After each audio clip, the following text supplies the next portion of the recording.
Hello po, good day po sa inyong lahat at sana'y nasa mabuti kayong kalagayan at patnubayan po ng ating poong may kapal ang bawat isa sa atin.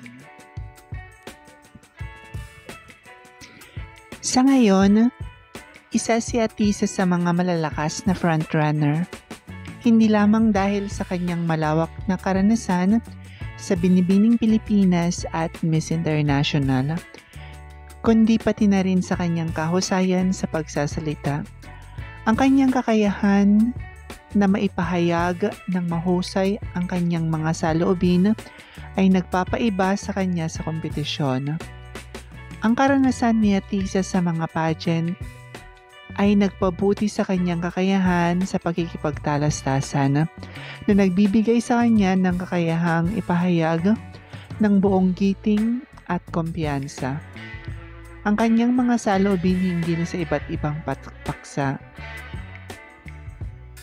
Sa pag-uusap tungkol sa mga isyu sa lipunan, pagsusulong sa mga advokasya at pagsagot sa mga tanong sa panayam, pinapakita niya ang kahusayang paggamit ng wika at ang kanyang malalim na pangunawa na nakakahumaling sa mga manunood.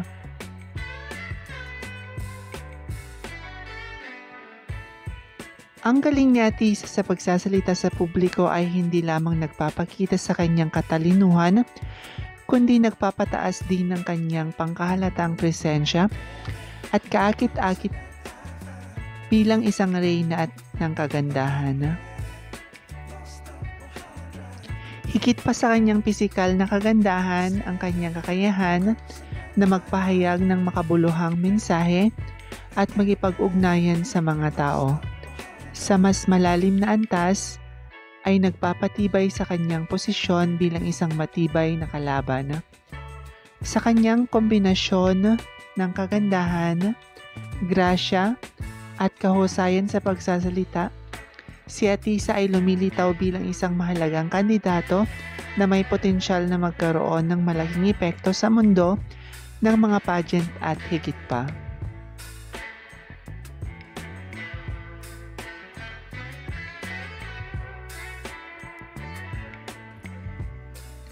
At para kay Atisa, ang aking paglalakbay patungo sa pagiging isang babaeng may kapangyarihan ay nagsimula noong sumali ako sa isang unang pageant.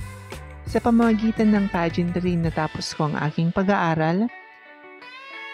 Sa pamamagitan ng pageantry binuksan ko ang aking unang negosyo. Ngayon, sa pamamagitan ng pageantry, hangad kong palakasin ang iba na mangarap. Gusto kong maging inspirasyon at suporta sa kanilang mga pangarap tulad ng paglalakbay ko sa pagiging isang babaeng may kakayahan at lakas.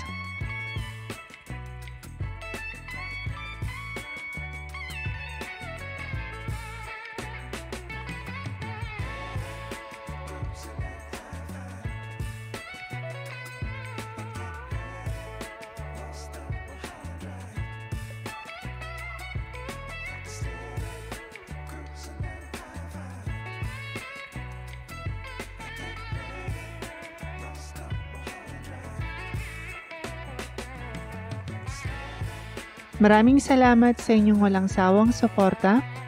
Inihiling ko ang inyong tulong sa pag-like, pag-komento at pagbabahagi ng aking munting channel. Pagpalain kayo ng may kapal sa inyong kabutihan at pagmamalasakit. Bye-bye!